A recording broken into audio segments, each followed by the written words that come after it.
Well, Tara, traffic is crawling here on Lafayette Center Road in Roanoke right now. This tow truck behind me just arrived a couple of minutes ago to start clearing the scene from where a semi-truck hit a pickup truck at this intersection. What happens if you do vote yes on the increase? How could that impact you?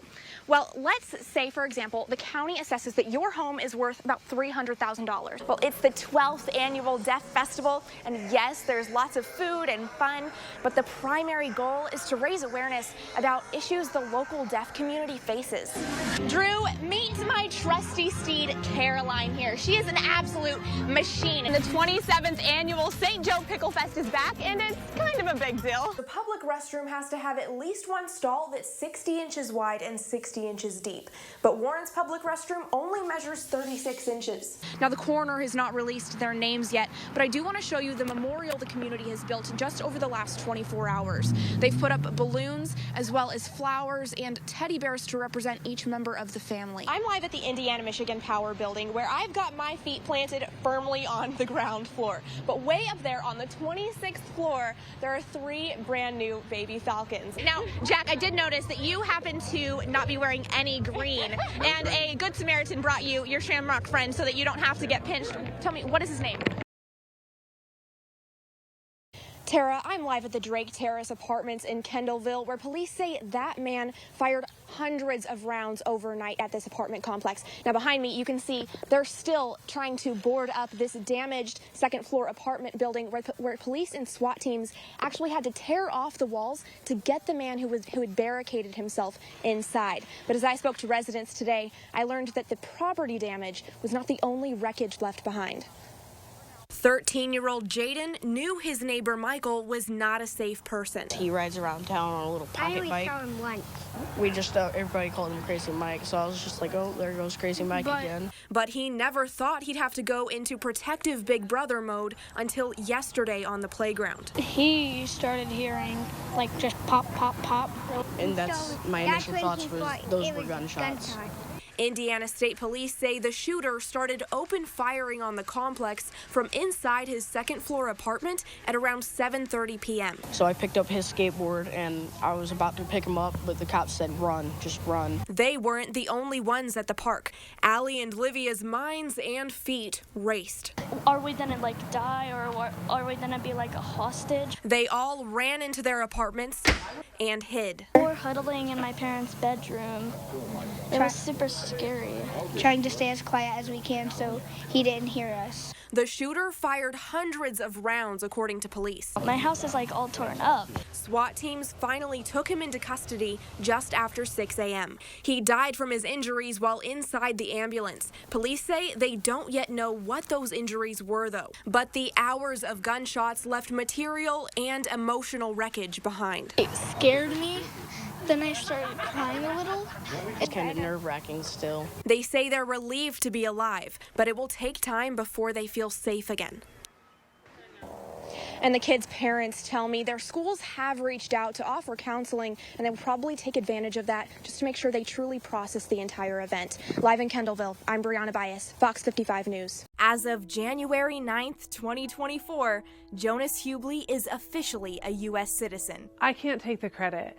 Sure, I spurred it on, but I mean, God moved that mountain that's unmovable. Fort Wayne mom Rebecca Hubley adopted Jonas from Haiti in 2010 and has fought tooth and nail over the last month to save him from being deported after United States Citizenship and Immigration Services repeatedly denied their requests for his citizenship.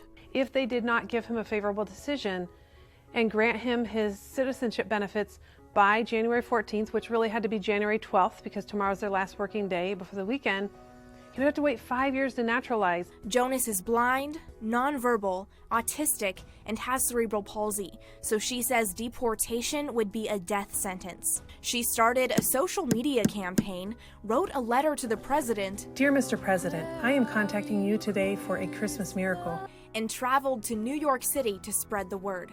Look there, there's the tree. I think our attorney understands the scope of what I've done.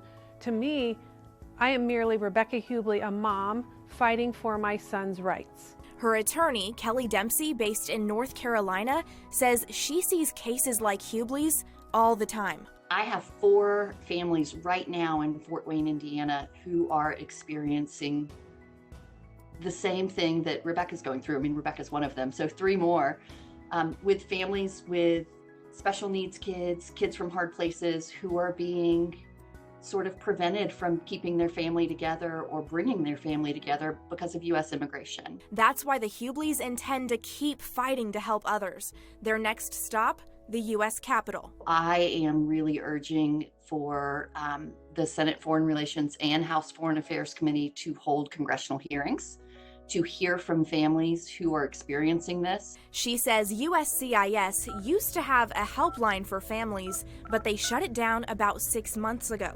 Hubley hopes through sharing her story on the Senate floor, the government will require more transparency from the agency. Ride our coattails. Nothing will make me happier than to see kids moving quicker through this process on our coattails. While this story began as #JusticeForJonas, it's become much bigger than helping one child. And Hubley hopes for the day when new legislation is named after her son.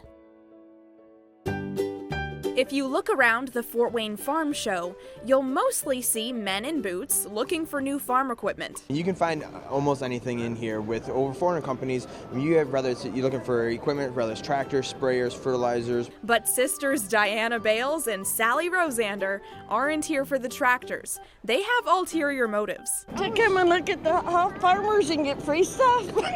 That's right, these ladies have a type. And for women looking for farmer husbands, they certainly hit the jackpot. There's some hot farmers out here. Did you ever think that people would come to the farm show looking for love?